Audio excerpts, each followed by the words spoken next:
नमस्कार, मी स्वाती गोडसे. आपण पाहताय न्यूज 18 लोकमत. सकाळी 9च्या बातम्यांमध्ये आपल्या सगळ्यांचं स्वागत. आणि सुरुवातीला मुंबईमधून एक धक्कादायक बातमी आहे.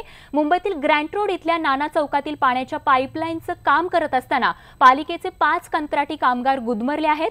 यामधील एका कामगाराचा दुर्दैवी मृत्यू झालाय, तर इतर 4घांना नायर हॉस्पिटलमध्ये दाखल करण्यात आलंय. पाण्याच्या पाईपलाईनची दुरुस्ती करण्यासाठी हे कामगार खाली उतरले असताना ते गुदमरले. यामध्ये राजेश निजम या कामगाराचा मृत्यू झालाय, तर उमेश पवार, शांताराम भागटे, सुरेश पवार, बाळासाहेब भावरे यांना नायर हॉस्पिटलमध्ये दाखल करण्यात आलंय. त्यामुळे पालिकेच्या कर्मचाऱ्यांचा जीव इतका स्वस्त झालाय का, असा प्रश्न खरं तर सध्या उपस्थित झालाय. सातत्याने असे प्रकार घडताना आपल्याला बघायला मिळतात. त्यामुळे पालिकेकडून अशा कर्मचाऱ्यांसाठी सुरक्षेच्या दृष्टीने खरं तर उपाययोजना असतात का, असा देखील प्रश्न विचारला जातोय. विवेक कुलकर्णी आमचे प्रतिनिधी सध्या आपल्या सोबत आहेत. विवेक, अत्यंत धक्कादायक, जीवघेणा असा हा प्रकार आपण पाहतोय. सातत्याने अशा घटना होत असतात. दर 15 दिवसांनी अशी घटना आपल्या खरं तर समोर येत असते. असं काम करत असताना साफसफाईचं या कर्मचाऱ्यांसाठी सुरक्षेची कुठलीच हमी किंवा कुठलाच उपाय पालिकेकडून केला जात नाही का? इतका स्वस्त झालाय का या कर्मचाऱ्यांचा जीव? अगदी असंच म्हणावं लागेल. ज्या पद्धतीनं एका कामगाराचा गुदमरून मृत्यू झालेला आहे, त्याच्यावरून खरोखरच म्युनिसिपल कॉर्पोरेशनचे जे कर्मचारी आहेत त्यांची आपण खरंच काळजी करतोय का, असा प्रश्न निर्माण होतोय. हीच ती जागा आहे. याच ठिकाणी काल ते कर्मचारी गेलेले होते. त्याच्यापैकी 5 पैकी एकाचा मृत्यू तिकडे झाला. राकेश निझाम असं त्या कर्मचाऱ्याचं नाव आहे. आणि इतर 4 जणांना देखील या सगळ्या गोष्टीचा अतिशय त्रास झाला. त्यांना सध्या नायर हॉस्पिटलमध्ये दाखल करण्यात आलेलं आहे आणि त्यांच्यावर उपचार सगळे सुरू आहेत. इथं ही जी जागा आहे, ह्यात पाण्याचं चेंबर आहे आणि इथं पाईपलाईन दुरुस्त करण्यासाठी हे सगळे कर्मचारी खाली उतरले होते, अशी आपल्याला माहिती मिळते. यातले जे पहिले 2 कर्मचारी गेले होते त्यांना या सगळ्या गोष्टीचा त्रास व्हायला लागला आणि त्याच्यानंतर अजून 2 कर्मचारी त्यांच्या मदतीसाठी गेले आणि नंतर एक शेवटचा कर्मचारी त्यांच्या मदतीसाठी गेला होता. आणि ह्या सगळ्या दरम्यान ह्या लोकांना इथं एखादं चेंबर जेव्हा बंदिस्त असतं त्यावेळेस यातून ते त्याचं झाकण उघडल्यानंतर जो काही गॅस निर्माण होतो त्याचा त्रास झाला, अशी आपल्याला माहिती मिळते.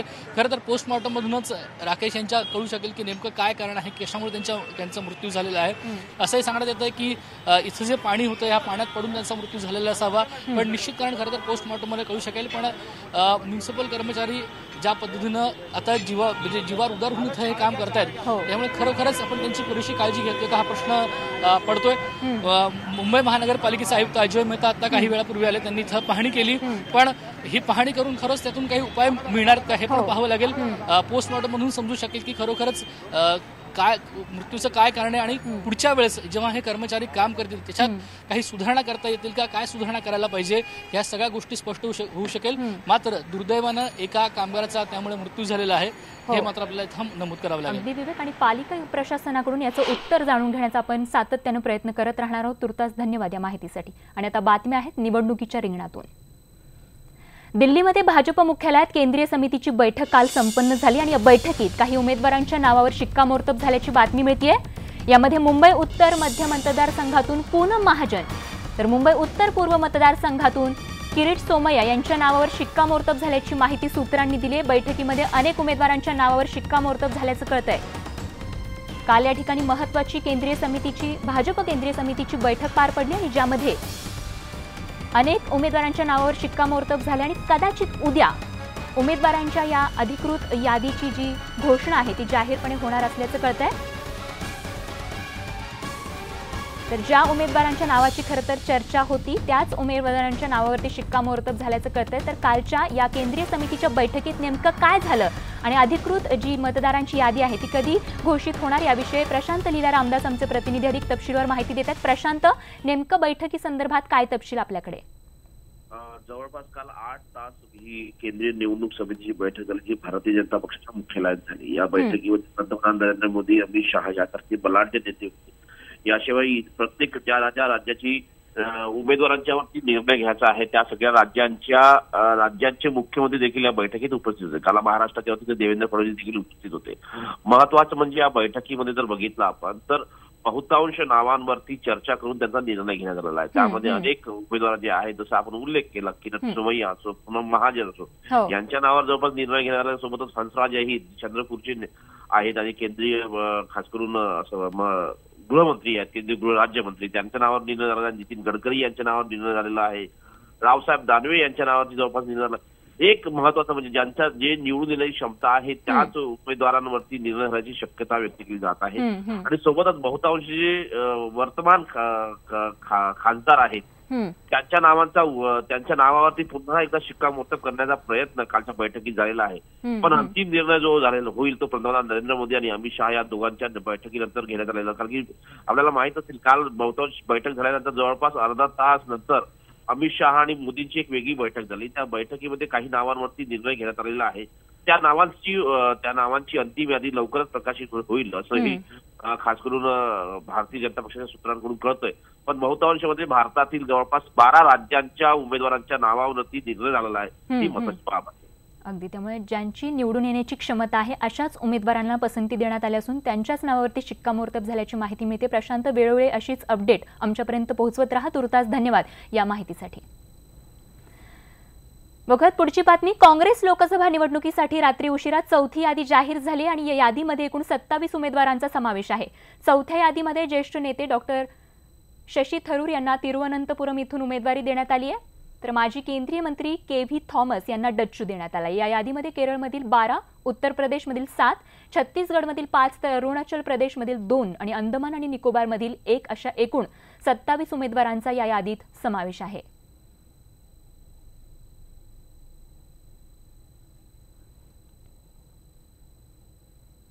तिकडे गोव्याचे मुख्यमंत्री मनोहर पर्रीकरांची प्रकृती ढासळली आहे, तर त्यांच्या प्रकृतीबाबत चिंतेचं कारण नसल्याचं स्पष्टीकरण भाजपच्या आमदारांनी दिलंय. रात्री भाजपच्या आमदारांची बैठक गोव्याच्या भाजप कार्यालयात पार पडली.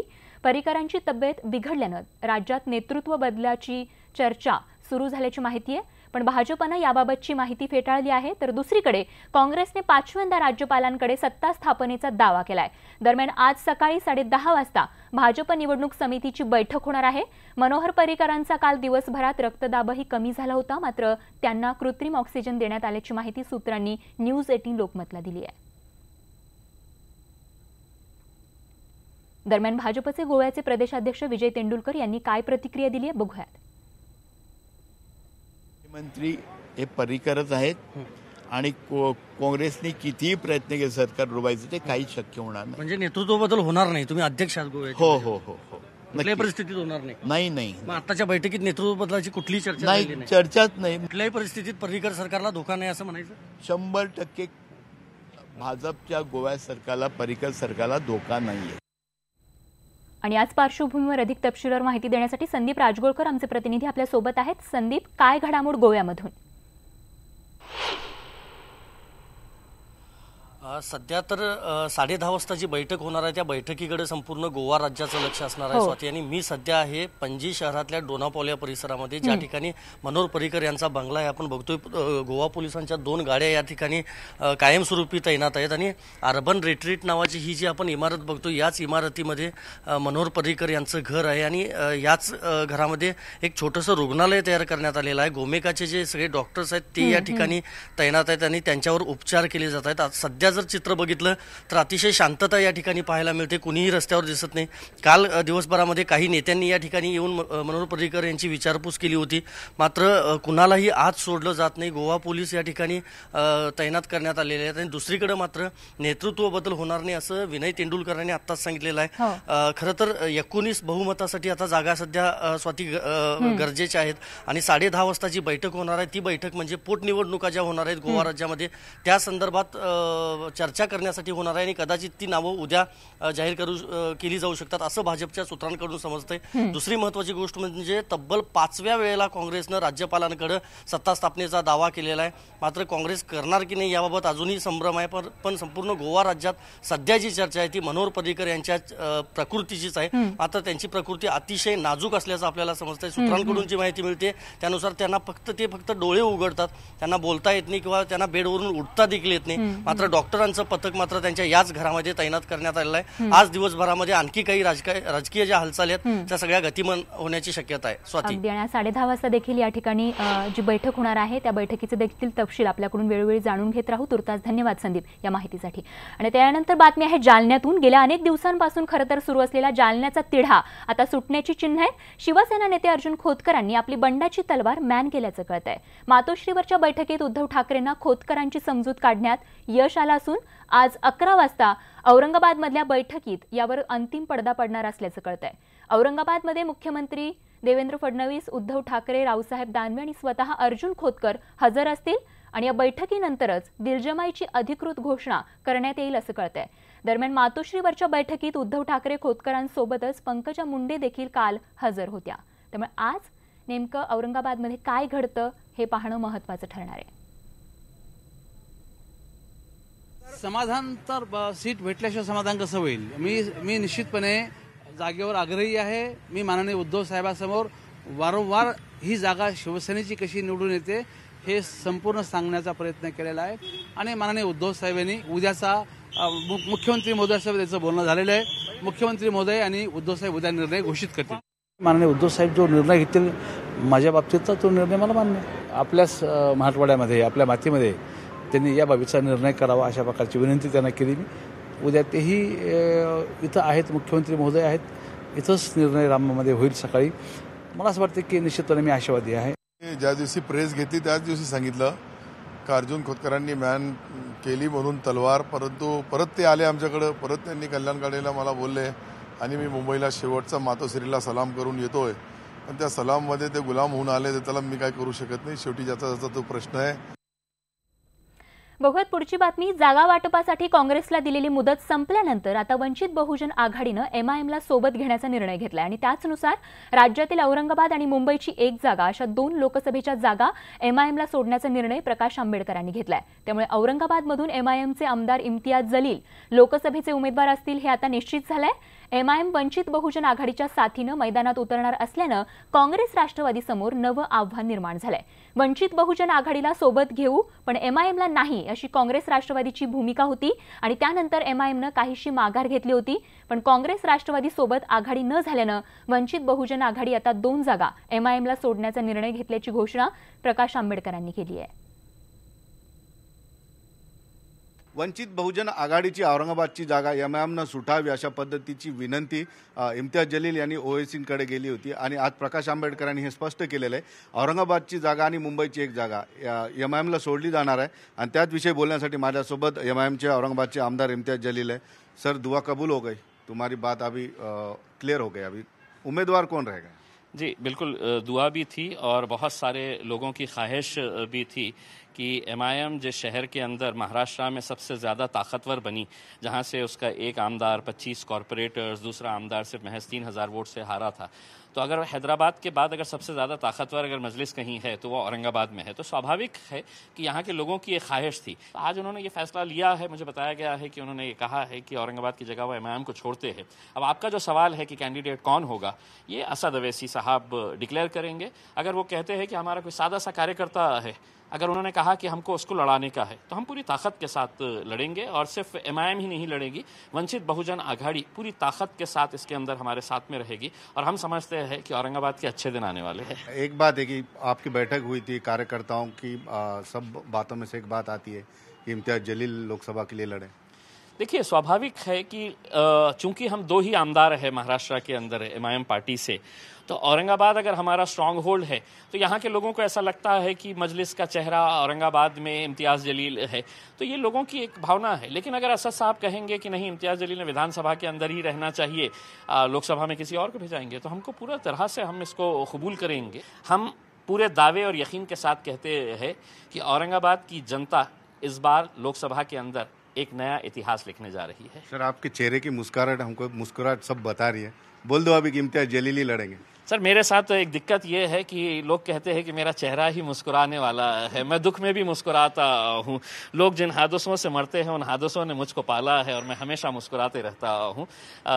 कुछ देर के बाद, इतने दिन आपने इंतजार करे, कुछ देर इंतजार कर लीजिएगा। इम्तियाज जलील यांच्या चेहऱ्यावरचं हास्य आपल्याला स्पष्ट सांगते की इम्तियाज जलील एवढा ताकदवर उमेदवार एमआयएम कडे या ठिकाणी नाही, मात्र त्यांच्या पक्षाचा एक नियम आहे की ओवेसी बोलल्यानंतरच ते कबूल करतात की हा मीच उमेदवार आहे।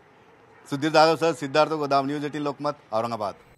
आपण पाहताय सकाळी 9च्या बातम्या। आता बातमी आहे 6 निष्पाप मुंबईकरांचा जीव घेणाऱ्या सीएसएमटी परिसरातील पूल दुर्घटनेची। याच पूल दुर्घटनेबाबत एक धक्कादायक वास्तव समोर आलंय। ज्या डीडी देसाई स्ट्रक्चरल ऑडिट कंपनीकडे या पुलांच्या ऑडिटचं कंत्राट देण्यात आलं होतं, त्या कंपनीचं ऑफिसच अस्तित्वात नसल्याचं धक्कादायक बाब समोर आली आहे। तर सर्च इंजिनवर 2 वेगवेगळे पत्ते सापडल्यात आणि या दोन्ही पत्त्यांवरती गेल्यावरती आमच्या समोर धक्कादायक सत्य समोर आलंय। या दोन्ही पत्त्यांवरती देसाई कंपनीचं ऑफिसच नसल्याचं बघायला मिळतंय। ज्या ऑडिट कंपनीनं मुंबईतल्या 296 पुलांचं ऑडिट केलं, त्या कंपनीचं साधं ऑफिसही नाहीये। मग कर्मचारी आणि सगळी यंत्रणा या डीडी देसाईंनी जमवली कशी आणि यांना कंत्राट मिळालं कसं, असा गंभीर प्रश्न उपस्थित होतोय आणि त्यामुळे पालिकेचे अधिकारी यात स्पष्ट दोषी असल्याचं बघायला मिळतंय। तर या दोन्ही पत्त्यांवर जाऊन तिथलं वास्तव समोर आणलंय आमच्या प्रतिनिधी स्वाती लोखंडे ढोके यांनी।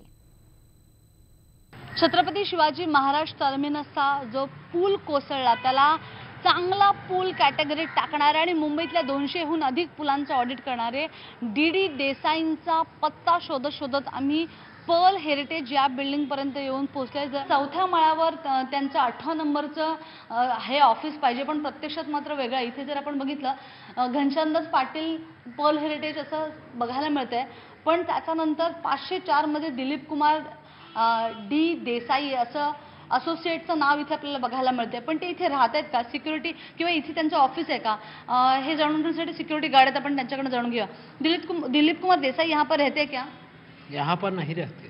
तो क्या है यहाँ पर उनका ऑफिस है? यहाँ पर ऑफिस था, जनवरी महीने से बंद हो गया। यहाँ बीरा देसाई में कहीं किसी बिल्डिंग में है। सुरक्षा रक्षकांचं म्हणणं की जानेवारीपासून हे त्यांचं ऑफिस पूर्णपणे बंद आहे। डीडी देसाई इथे आपण नाव बघितलं। आणखी एक दुसरा पत्ता आहे, तो थेट आपण तो शोधण्यासाठी वळूया की तिथं नेमकं काय वाढून ठेवलं की तेही बंद आहे, कारण एकूणच संशयाची सुई जी आहे ती या नावाभोवती खूप फिरताना बघायला मिळते। चला तर जाऊ दुसऱ्या पत्त्याकडे। आपण आलो आहोत आता डीडी देसाई असोसिएटच्या दुसऱ्या पत्त्यावर, जो आझाद नगर मेट्रो स्टेशनच्या जवळच आहे आणि भवन्स कॉलेजच्या बाजूलाच आहे। आपण पाहतोय दिव्य प्रकाशची ही इमारत, पण इथेही रंगरंगोटीचं काम सुरू आहे। हा फ्लॅट आहे, इथे कोणत्याही प्रकारचं ऑफिस नाहीये देसाईचं, या असं कळतंय। अत्यंत महत्त्वाची गोष्ट आहे आणि विचार करायला लावणारा गोष्ट आहे ही की डीडी देसाईचा एकही पत्त्यावर देसाईचं कुठलंच कार्यालय नाहीये, जिकडनं कमर्शियल ऍक्टिव्हिटी होईल, जिकडनं ऑडिटचं काम होईल। कारण जर कोणत्याही पुलाचं ऑडिट म्हटलं तर एक भली मोठी टीम लागते, ज्याच्यामध्ये एक्सपर्टीज लागतात। त्यामुळे या माणसावर किंवा या व्यक्तीवरच प्रश्नचिन्ह निर्माण होते। व्हिडिओ जर्नलिस्ट सचिन कुबळेसह स्वाती लोखंडे ढोके, न्यूज 18 लोकमत, मुंबई।